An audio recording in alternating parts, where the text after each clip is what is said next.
Assalamualaikum warahmatullahi wabarakatuh. Jumpa lagi dengan saya Tama dalam Ada Apa Gerangan Season 2. Bagaimana kabar kalian? Semoga selalu diberikan kesehatan dan juga rezeki yang cukup. Episode kali ini kita akan lanjutkan cerita sebelumnya. Cerita dari Leman Wiki bersama tim BTS yang mengalami drama pilu ketika mendaki ke Gunung Semeru. Nah, kali ini apakah ada setan yang muncul? Ngarep banget kayaknya. Nah, seperti apa kelanjutan ceritanya? Langsung saja kita simak. Teman-teman, Ada Apa Gerangan? Ceritanya mulai dari sini.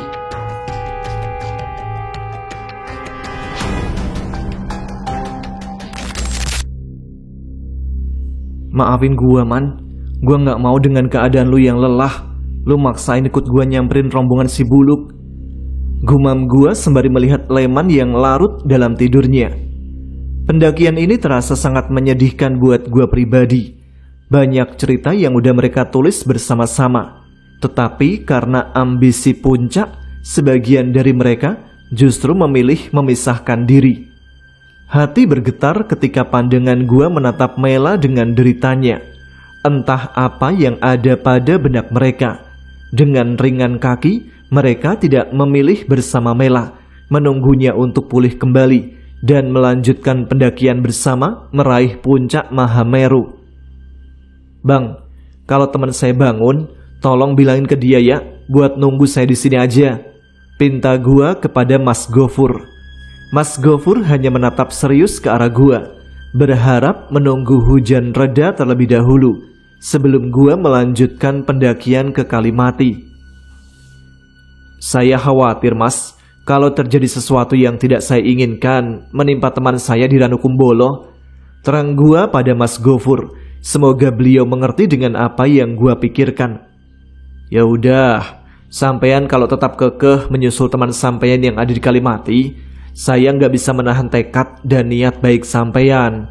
Untuk urusan teman sampean di sini, saya siap menjaga dan menemani dia sampai sampean kembali.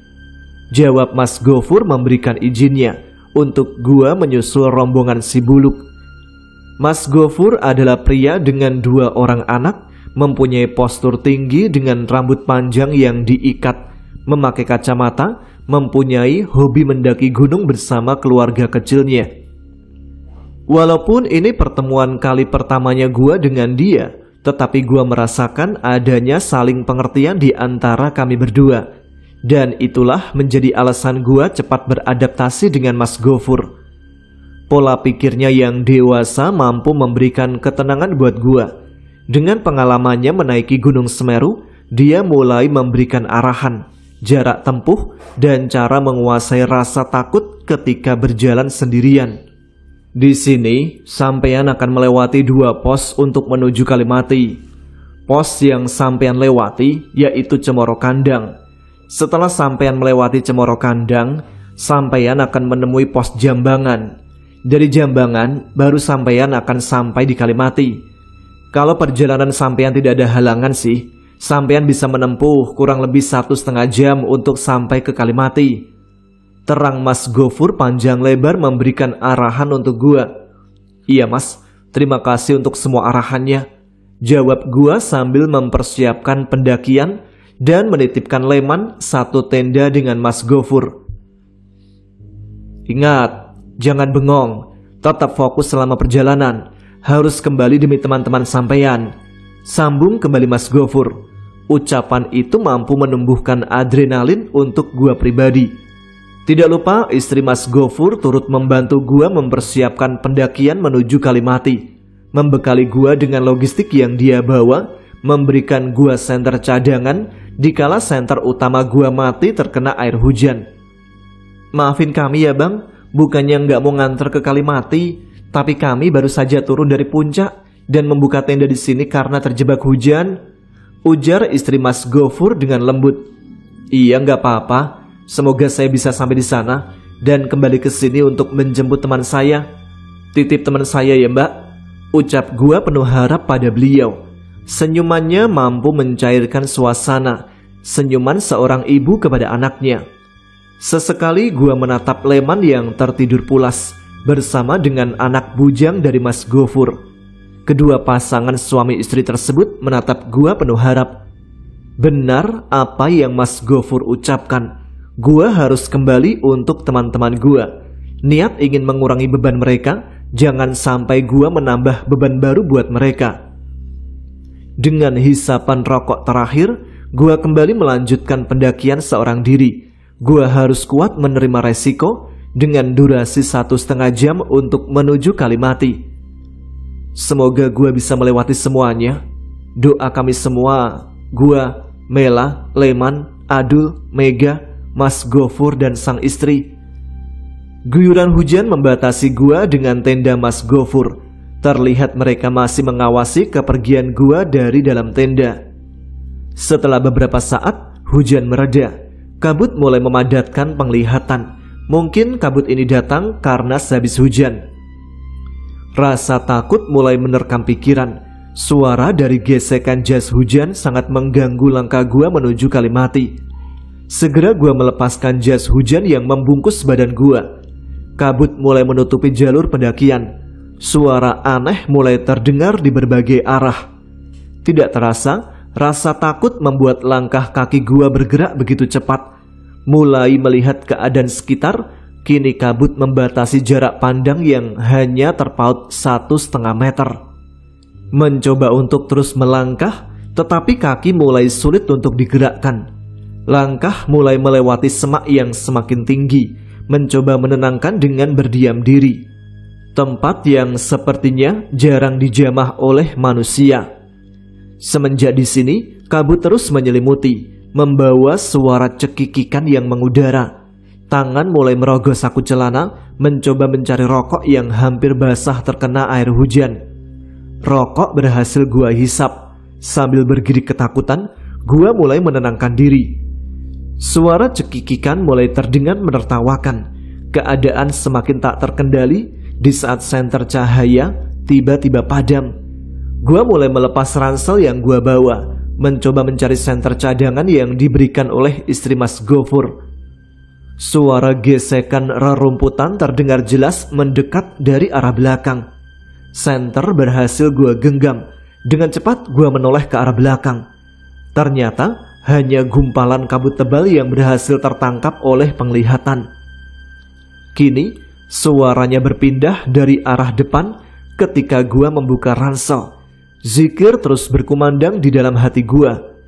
Mencari sumber suara yang gua takutkan, ular dengan warna hijau berhasil mengagetkan gua di tengah rerumputan yang hampir menenggelamkan sebagian badan gua.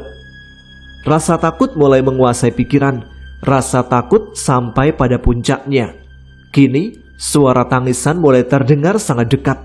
Terdengar lirih tapi menyeramkan untuk situasi seperti ini. "Lepaskan tali pengikatku." Terdengar suara wanita yang meminta tolong. Tali pengikat. Gua mencoba mengacuhkan suara wanita itu, tetapi suara minta tolongnya terus mendengung di telinga gua. "Lepaskan tali pengikatku." Kembali terdengar seperti minta tolong. Gua yakin gak ada manusia selain gua di lokasi ini. Gua mencoba menepis ucapan minta tolong tersebut. Kini suaranya berada di dekat belakang gua. Gua mencoba menghindari suara tersebut.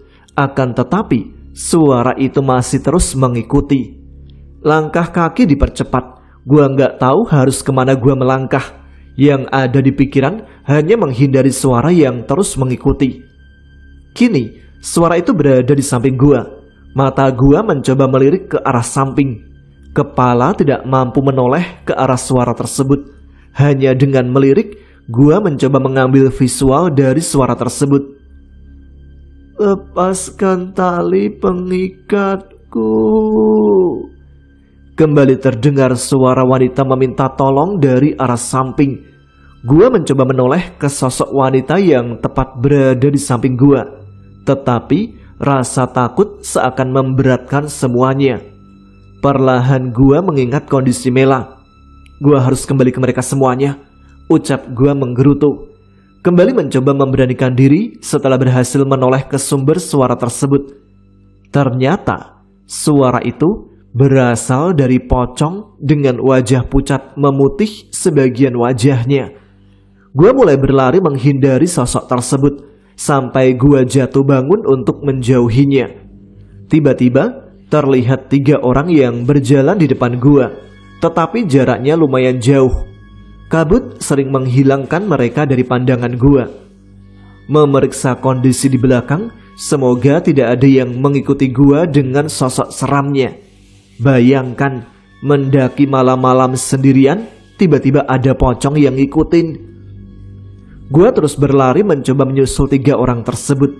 Perasaan ingin teriak harus gua tahan, lantaran gua takut jika teriakan gua mengundang makhluk halus menghantui langkah gua. Semakin gua kejar, justru semakin jauh untuk gua dekati. Rasa dingin memberikan dahaga yang mengeringkan dinding tenggorokan gua. Mengingat Mela yang sedang sakit menjadi penyemangat tersendiri untuk gua berlari mengejar ketiga orang tersebut. Gua harus kembali. Gua udah janji sama Leman untuk kembali menjemputnya. Gumam gua terengah-engah. Akhirnya gua berhasil mendekat ketiga orang tersebut. Sepertinya 3 lelaki dengan perawakan tinggi besar berjalan di hadapan gua. Kini jarak gua dan ketiga lelaki tersebut terpaut 5 meter saja. Tetapi rasa lelah membuat gua sulit untuk berbicara keras memanggilnya. Gua terus membuntuti ketiga lelaki itu di belakangnya. Masing-masing mereka membawa keril yang terlihat lapuk di sebagiannya. Bahkan salah satu dari keril mereka sampai ditumbuhi oleh lumut tropis. Manusia beneran gak nih? Tanpa sengaja gua terjatuh di belakang mereka.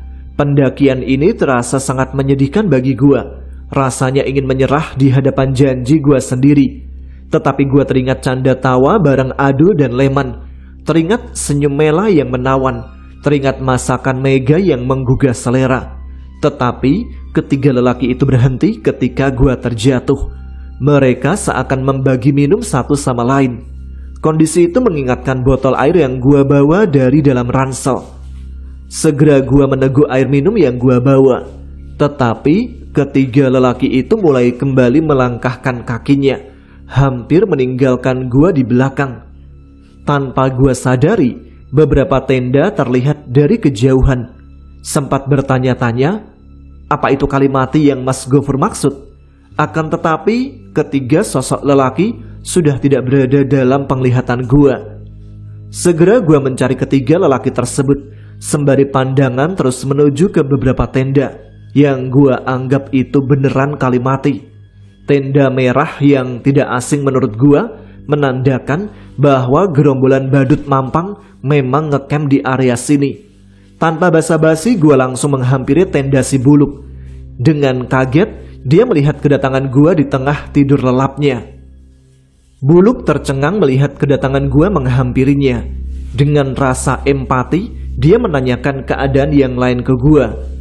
Perasaan kesal merebak masuk ke hati gua. Tanpa banyak yang gua bicarakan, segera gua mencari obat yang Mela butuhkan. Tita dan Tio yang tertidur pun gua paksa bangunkan dengan kekesalan.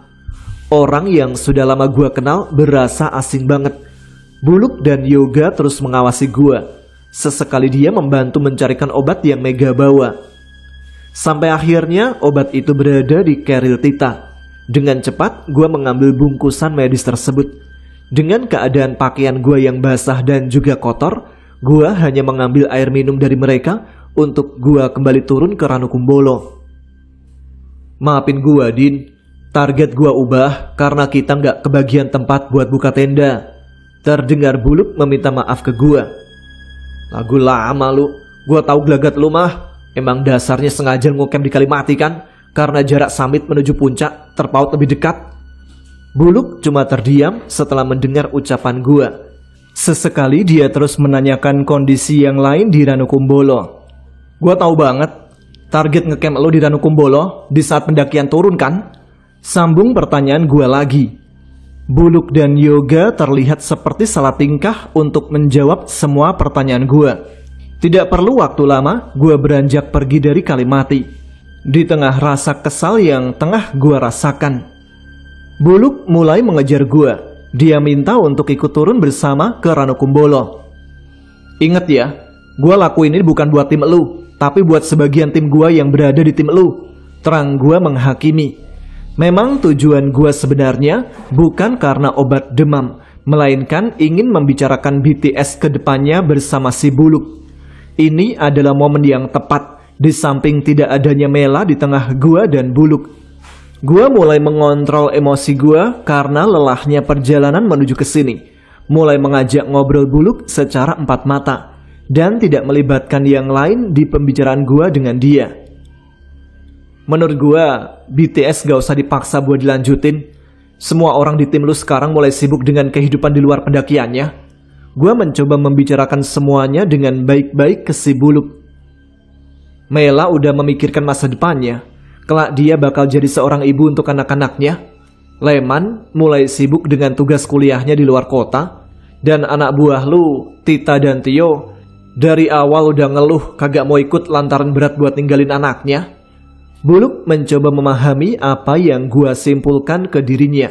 Mungkin dia butuh waktu untuk menjawab semua ucapan gua tersebut. Yoga, Tio dan Tita mulai menghampiri pembicaraan privasi gua dengan Buluk. Ada salah satu ucapan di mana menurut gua itu sangat sensitif banget untuk gua rasakan. Lagian jangan ngecamp di Ranukumbolo lah, nanti aja pas turunnya. Celetuk Tio membangunkan Kurama ekor 11 gua. Gua heran, dari awal kami terbagi menjadi dua rombongan. Rombongan dia yang ngebet banget ngecamp di Ranukumbolo. Alasannya mereka ingin menikmati matahari terbit. Tetapi mereka juga yang lanjut sampai kali mati. Kalau emang pengen gelut, jangan ngaret waktu. Gua mulai kembali emosi. Ucapan Tio barusan membuat gua refleks menghujamkan pukulan tepat mengenai pelipis matanya. Tanpa menunggu presiden makan malam, pelipis mata Tio mulai terlihat lebam. Dengan cepat, Buluk melerai pertikaian gua dan Tio. Memang sejak awal Tio mulai ngeluh di pendakian ini. Kalau emang gak niat ikut, mending gak usah dipaksain ikut daripada akhirnya bikin ribut. Memang mereka secara tidak langsung meninggalkan Mela dengan kondisinya. Masih ada gua dan sebagian yang lain menemani Mela. Tapi yang gua permasalahkan, kenapa mereka dengan mudah menutup mata demi sebuah puncak Mahameru? Apakah titik kebersihan mereka sudah tidak diprioritaskan lagi? Entahlah. Tepat pukul 11 lebih 15 menit malam, gua mulai beranjak pergi meninggalkan Buluk dan rombongannya. Buluk membekali gua air untuk melakukan perjalanan turun. Gua tahu Buluk orang baik. Cuma dia sedang berada di posisi yang sedang membingungkan saja. Yoga memaksa untuk ikut turun menemani gua kembali ke Ranukumbolo. Tetapi gua menolak dia untuk nganterin gua. Buluk kembali menghampiri, mengecek kembali bawaan gua. Dengan teliti dia menanyakan apa yang gua butuhkan untuk perjalanan turun. Setelah semuanya siap, gua pun mulai melangkahkan kaki meninggalkan Buluk dan Yoga yang masih setia berdiri menatap kepergian gua. Kini savana kembali menyambut dengan keheningan malamnya. Jalurnya masih sama, masih lembab dan basah setelah diguyur hujan. Ada Mela yang menanti di Ranukumbolo. Ada Leman yang menanti di Oro-Oro Ombo. Jambangan dengan mudah berhasil gua lewati begitu saja. Kini satu pos Cemoro Kandang siap menanti kedatangan gua yang seorang diri. Kenapa harus ada kabut? Kabut selalu memberikan asumsi menyeramkan untuk gua lewati. Kali ini gua melewati sosok wanita dengan daster full hitam. Dia mematung di sebelah kiri jalur pendakian. Sosoknya menyatu dengan gelapnya malam. Tapi gua sadar jika dia berdiri tepat menatap gua tanpa adanya pergerakan. Maju berjalan atau menunggu sosok itu pergi. Pikiran itu mulai memberikan pilihannya. Gua bergerak, kepalanya mengangkat menatap kosong ke arah gua. Kembali gua terdiam. Kepalanya mulai diturunkan kembali menunduk. Jika gua melakukan pergerakan untuk melangkah, kepalanya selalu tertuju melihat pergerakan gua. Sebaliknya, jika gua diam, kepala sosok wanita itu pasti akan menunduk dan mematung di kiri jalur pendakian. Bahaya nggak ya? Gua mulai panik dan kebingungan. Jika gua terus-terusan diam, maka Mela akan semakin parah dengan kondisinya, dan Leman akan semakin lama menunggu kedatangan gua. Gua mencoba kembali melangkahkan kaki secara perlahan. Kaki bagaikan terikat dengan pergerakan kepalanya yang selalu sadar akan pergerakan gua. Tidak ada jalan lagi selain memaksa untuk berlari, hal yang sangat melelahkan jika dilakukan di jalur pendakian. Tanpa kalian sadari, gua udah berlari melewati sosok tersebut. Kepalanya dengan cepat mengikuti pergerakan gua. Terus berlari, fokus gua hanya untuk jalur pendakian. Tiba-tiba, seperti terdengar ribuan burung merpati berterbangan di belakang gua. Gua menoleh hanya untuk memastikan apa yang terjadi di belakang. Namun, seungguk tanah membentang menjatuhkan pergerakan gua. Tak ada sakit yang gua rasakan. Kembali gua memeriksa keadaan di belakang gua, cukup terlihat aman. Rasa lelah memberikan ritme lamban untuk berusaha bangkit kembali. 3 lelaki yang gua temukan semenjak naik ke Kalimati ternyata kini berada di depan gua. Kami terpaut jarak kurang lebih 10 meteran. Suara geraman seperti wanita marah membuat gua bergerak lebih cepat menyusul ketiga lelaki tersebut. Namun anehnya, semakin gua mencoba menyusul mereka, justru jarak kami semakin terasa jauh. Gua pikir itu porter pendakian Gunung Semeru. Pikiran kembali terasa tenang setelah mendapat teman turun. Tidak terasa, ternyata gua sudah melewati Cemoro Kandang. Gua mulai melihat keadaan. Sepertinya ini sudah masuk Oro-Oro Ombo, di mana tenda Mas Gofur terlihat menganga menyambut gua untuk kembali. Tanpa sadar, untuk kedua kalinya, gua kehilangan jejak ketiga lelaki tersebut. Sambutan Mas Gofur terasa menghangatkan suasana, tetapi mata dan pikiran masih fokus mencari kemana perginya si 3 lelaki yang menemani perjalanan. Mas, sebelum saya tiba di sini, lihat 3 lelaki yang lewat sini enggak? Dengan bingung gua menanyakan pada Mas Gofur, tetapi Mas Gofur hanya terlihat senyum. Apa mungkin beliau tahu ketiga lelaki itu? Segera gua dibawa ke dalam tenda, dipertemukan kembali dengan satu sahabat yang dari tadi murung menanti kedatangan gua. Istri Mas Gofur segera membuatkan teh hangat, layaknya seorang tamu yang mengunjungi rumahnya. Keadaan inilah yang gua rindukan dari BTS. Gua memang tidak pernah mau bergabung secara keterikatan, akan tetapi kebersamaan mereka tidak munafik gua rindukan. Secara tidak langsung, jiwa gua mendarah daging dengan mereka.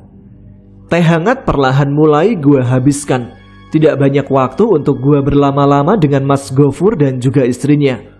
Masih ada teman gua di Ranukumbolo yang kekhawatirannya harus segera gua jawab.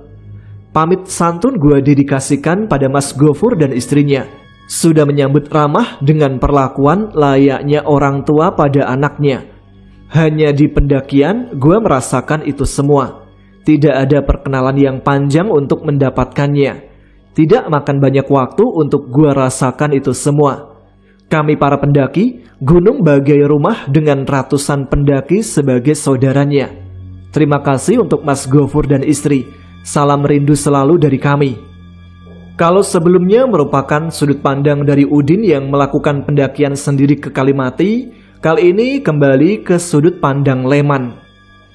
Sosok Udin membuat gua mengerti arti sebuah persahabatan, mengajarkan akan sebuah kepercayaan, dan dia telah menjaga kepercayaan yang sudah diberikan dari teman-temannya.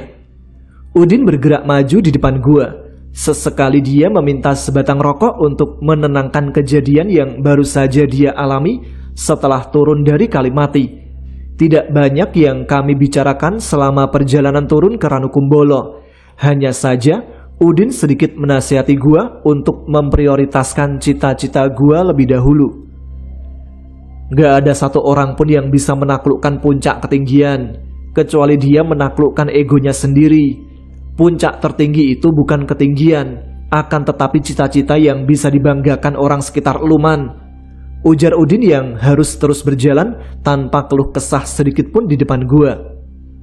Setibanya gua dan Udin di Ranukumbolo, Udin meminta gua untuk memberikan bungkusan obat yang berhasil dia ambil dari rombongan Bang Buluk. Terlihat dia mendekati tepian danau Ranukumbolo, mencuci mukanya dan meminta gua untuk segera memberikan obat yang dia berikan. Segera gua menghampiri tenda Mela, mempercepat langkah untuk kesehatan Mela. Kegelisahannya menghampiri gua dengan pelukan. Tangisannya seakan pilu menyambut sebuah kedatangan untuk kembali bersama mereka. "Gua udah sembuh, Man." Hanya kata itu yang terus dia ucap dengan tangisannya. Udin berdiri tegak menyaksikan pelukan kami berdua dengan senyuman. Mega mulai bangkit berdiri. Sesekali dia mengusap air mata dari pipinya. Senyuman Adul mulai terlihat karena kepercayaannya terhadap gua dan Udin. Ingin rasanya berucap jika obat ini Udin yang mendapatkannya.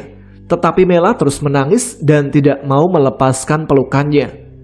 Adul mulai menghampiri Udin di belakang gua dan Mela.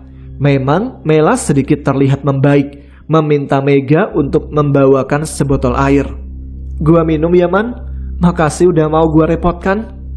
Tangisannya masih terlihat deras membasahi pipinya. Kembali gua menoleh ke arah Udin dan juga Adul. Kebersamaan mereka mulai terukir jelas di saat Adul membakarkan sebuah rokok untuk Udin. Mela mulai menatap Udin, mengajak gua dan Mega untuk bergabung bersamanya. Isak tangis Mela kembali pecah di saat melihat kondisi pakaian Udin yang kotor. Botol yang dia genggam segera diberikan untuk Udin.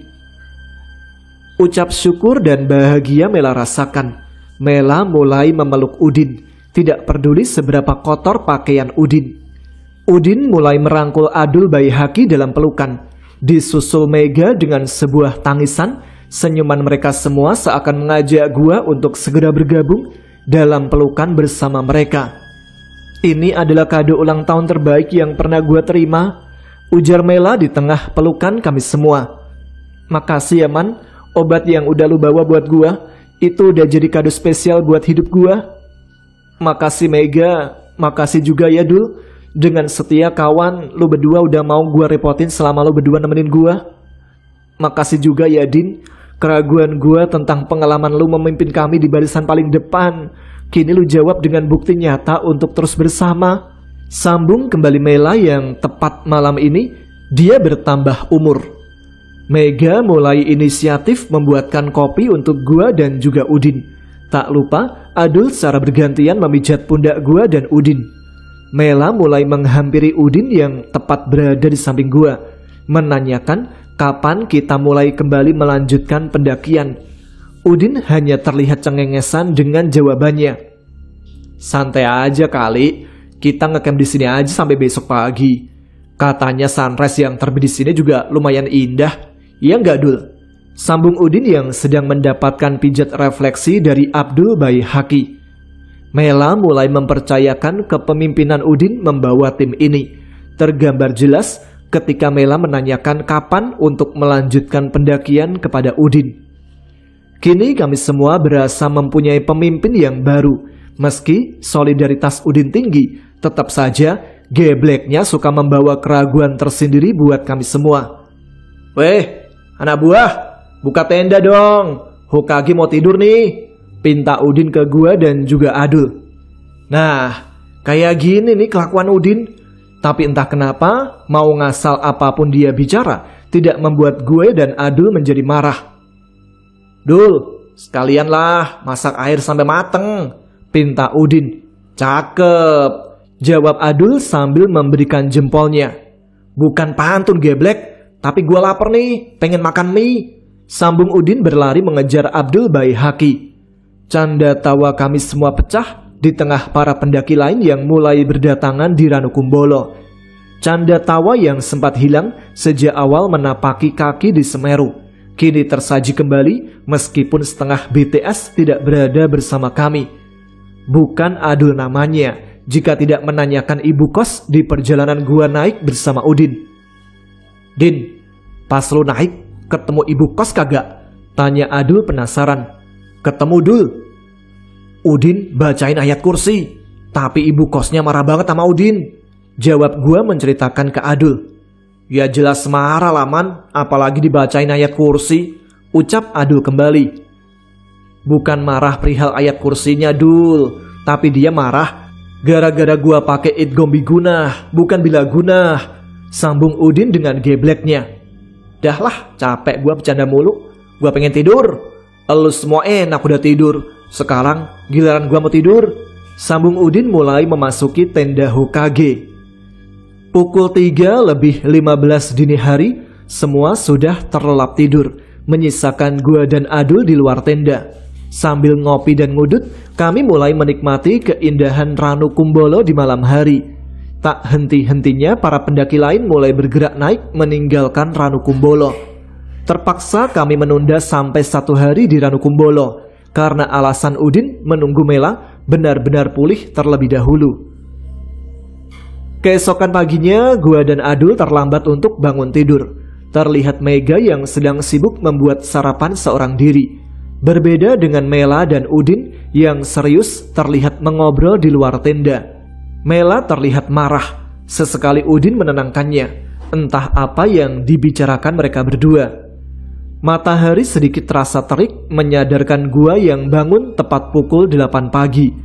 Sebagian tenda pendaki lain terlihat masih bertahan di Ranukumbolo. Ucapan selamat pagi gua dapatkan dari Mela dan juga Mega. Hidangan kopi hangat langsung Udin tawarkan ke arah gua. Bergabung bersama mereka berdua menjadi langkah utama pagi ini. Pada serius amat sih, lagi ngomongin apaan nih? Gua mencoba menanyakan ke salah satu dari mereka. Udin menawarkan sebatang rokok agar gua tidak terburu-buru mengetahui apa yang mereka sedang bicarakan. Ini kan hari lu berdua. Di samping Mela ulang tahun, elu juga mau KKN ke Aceh kan, Man? Sambung Udin. Udin selalu berbicara seakan mengisyaratkan jika cerita BTS akan segera berakhir. Ketambah dia tidak menceritakan pertemuannya bersama rombongan Bang Buluk di Kalimati. Sepertinya ada yang Udin sembunyikan dari kami semua. Sarapan pagi mulai memanggil kami satu persatu. Tak lupa Abdul Baihaqi dibangunkan untuk segera bergabung bersama kami. Sampai siang hari kami masih berlarut-larut di Ranukumbolo. Udin seperti bermalas-malasan untuk lanjut pendakian sampai puncak. Dengan terpaksa Udin meminta kami untuk prepare melanjutkan pendakian. Setelah mengecek kondisi kesiapan rombongan, kami mulai beranjak pergi meninggalkan Ranukumbolo sore hari ini. Terlintas pertanyaan gua mengenai rombongan Bang Buluk. Apakah mereka melanjutkan pendakian ke puncak Mahameru tanpa kita di sini, atau menunggu dan melakukan pendakian bersama setelah kedatangan kami? Memang perjalanan di sore hari berbeda jauh dengan kondisi jalur di malam hari. Suara aneh serta berasa ada yang ngikutin kini berbanding terbalik dengan keindahan jalur menuju puncak Mahameru. Cemoro Kandang kali ini menyapa dengan ramah. Dari tadi, gua tidak melihat Mas Gofur sampai kami melewati pos Jambangan. Apa mungkin ia dan istrinya sudah melakukan perjalanan turun? Semenjak gua telat bangun pagi tadi, lamunan gua dikagetkan dengan pertanyaan dari Mela. Man, Kalimati tempat Bang Buluk bermalam di mana? Mela mengagetkan lamunan gua. Maaf Mel, sebenarnya gua juga kurang tahu. Yang ketemu Bang Buluk di Kalimati itu Udin, bukan gua. Ucap hati ingin jujur berkata pada Mela. Namun, lo udah nganggep jauh jika gua yang bertemu dengan Bang Buluk. Di depan Mel, bentar lagi kita sampai Kalimati. Sambung gua menjawab telat pertanyaan dari Mela. Memang semenjak awal perjalanan sore tadi, Adul diminta menemani Udin di barisan depan, tanpa tahu alasan Udin apa. Sehingga dia menyisakan gua dan Mela di barisan paling belakang. Sore mulai memberikan lembayung senja menuju Kalimati. Mulai sedikit berjalan rapat, sesekali candaan Adul dan Udin membuat mereka terbahak-bahak di hadapan kami. Ingin rasanya bergabung sama mereka, ucap gua sedikit menggerutu. Dul, lu di depan nih coba. Lu kan calon kandidat leader BTS nantinya. Terdengar Udin berucap, tetapi ucapannya itu memberikan pertanyaan untuk kami semua. Gua mimpin senam aja dimarahin sama emak-emak, Din. Jawab Adul seakan menolak permintaan Udin. Kenapa emang, Dul? Tanya Udin kembali. Gimana kagak dimarahin, Din? Gua senam pakai gerakan kesurupan, sambung Adul dengan tawanya. Geblek, ucap Mela masuk ke dalam pembicaraan mereka. Udin kalau udah ngoceh bareng Adul, pokoknya geblek banget. Itu menjadi keseruan tersendiri bagi kami semua. Ranukumbolo menuju Kalimati, jalurnya memang sedikit landai. Setibanya kami di Kalimati, Bang Buluk melihat kedatangan kami. Segera dia menghampiri dan meminta maaf secara langsung pada Mela dan yang lainnya. Tetapi Mela terlihat sangat dingin menyikapi permintaan maaf dari Bang Buluk. Kali pertama gua melihat Mela sedingin itu ke leadernya. Udin duduk dan mulai membakar rokoknya, mengajak Adul dan gua untuk bergabung bersamanya. Baru lihat kan Mela ketus ke Buluk? Ini tanda-tanda man, ucap Udin yang mulai menghampiri Yoga. Mela dan Bang Buluk mulai berbicara serius dan silent di hadapan kami semua. Tetapi Udin hanya cengengesan menyikapi perbincangan antara Mela dan Bang Buluk. Entah apa yang Udin lakukan kepada Mela. Apa jangan-jangan karena pembicaraan mereka waktu pagi? Sepertinya Udin merencanakan sesuatu. Sorry man, gue kagak jadi buka tenda di Ranukumbolo. Soalnya gak ada tempat. Yoga meminta maaf dan menjelaskan alasan mereka bisa lanjut sampai Kalimati. Keadaan mulai berbeda. Memang hati sedikit kecewa, tapi banyaknya cerita masa lalu bersama mereka membuat gue menerima dan tidak mau membahasnya lebih dalam lagi. Tita dan Tio mulai keluar menghampiri kami, bergabung bersama dengan yang lainnya. Akan tetapi, Mela benar-benar mencuekkan mereka berdua. Udin mulai mengeluarkan senyum antagonisnya. Senyum itu memang senyum masa lalu Udin bersama Mela dan Bang Buluk. Obrolan emosi Mela dan Bang Buluk terdengar sangat pelan dan berjarak. Mela terlihat sangat emosi kepada Bang Buluk jika dilihat dari gerakan tubuhnya yang menunjuk ke arah muka Bang Buluk. Udin bangun sembari menginjak sisa rokok di tanah. Dia menarik Mela dan mencoba menenangkannya. Tio menghampiri gua dengan lebam di pelipis matanya. Lu kenapa yuk? Tahu nih, dipukul Udin man. Gak tahu juga alasan dia ngelakuin itu ke gua. Terang Tio menceritakan sesuatu tanpa sepengetahuan gua. Sebenarnya apa yang diinginkan Udin? Masalah ini bagi gua hanya kesalahpahaman aja. Dengan emosinya, Mela bertindak tidak sesuai seperti biasanya. Terdapat luka lebam juga di wajah Tio akibat pukulan dari Udin. Suasana mulai kacau tak terkendali, di mana Bang Buluk berucap ingin keluar dari komunitas yang sejak awal dia bentuk. Kami hanya bisa terdiam setelah mendengar ucapan Bang Buluk. Mungkin di Kalimati kami akan bermalam kembali karena masalah ini.